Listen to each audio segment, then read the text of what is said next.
great thing about the Springs Preserve is that we are on 180 acres, and about 30 of that is taken up with our buildings, our museums, and our galleries. So there's always something going on, and there's always so much to do. The first and most popular stop, by design and choice, is often the Origin Museum. And the way that the site is laid out, if you only have an hour or 90 minutes, the family can come in and go into the Origin Museum. And there are different attractions. We have museums and galleries that will rotate. We have 2 traveling exhibits, and they rotate an average of every 3 to 4 months. So there's always something new happening. Then we have our flash flood exhibit, which all children love. And it's our most popular exhibit, so it gives you the sense of having 5,000 gallons of water rushing at you if you were caught in a flash flood. We have live animal exhibits in the back, which everyone loves, but of course children go toward that. Beyond Origin, the preserve expands into a variety of themes represented by our innovative Desert Living Center and respected botanical garden. And then the southern half of our campus is all about sustainability and the future.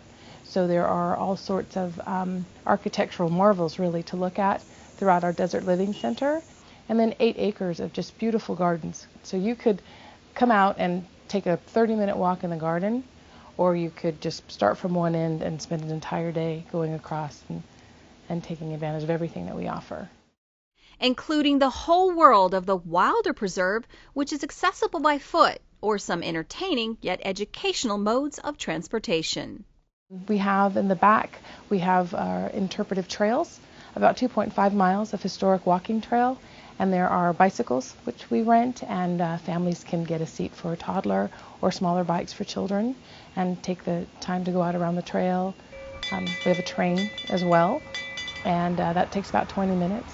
And there's a voiceover that lets you know what you're passing and gives you an idea of the historical importance of the site and of the railroad to our site. There's a wealth of natural history lessons, too, in the renewed activity of birds and beasts in this backcountry of the preserve. When they rebuilt the Cienegas and brought the water back to the site, over 250 different species of animal returned to the site.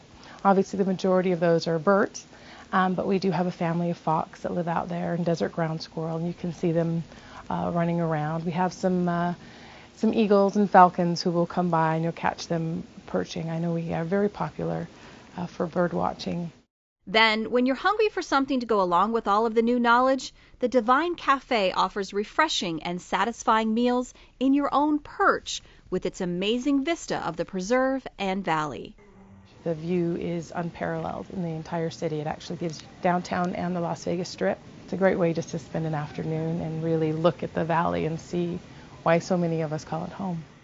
People watching is always another attraction, especially on the many special days at the preserve.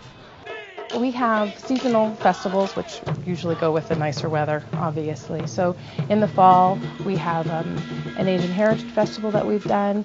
We have our Grapes and Hops event, which obviously is focused toward the adults. Haunted Harvest, which is all about the children the entire month of October. We have Day of the Dead at the beginning of November. And we start picking them up again toward the end of the winter. We have our Black History Month celebration, Ohana. There's all types of different events, and we try and keep it always lively and happening. Which is perfectly in keeping with those important aspects of the preserve's mission to build culture and community, to inspire and celebrate daily. And so it's a great gathering place. It was sort of our idea of Central Park, just a place for people to come out and be. So I think it really adds a lot to the community.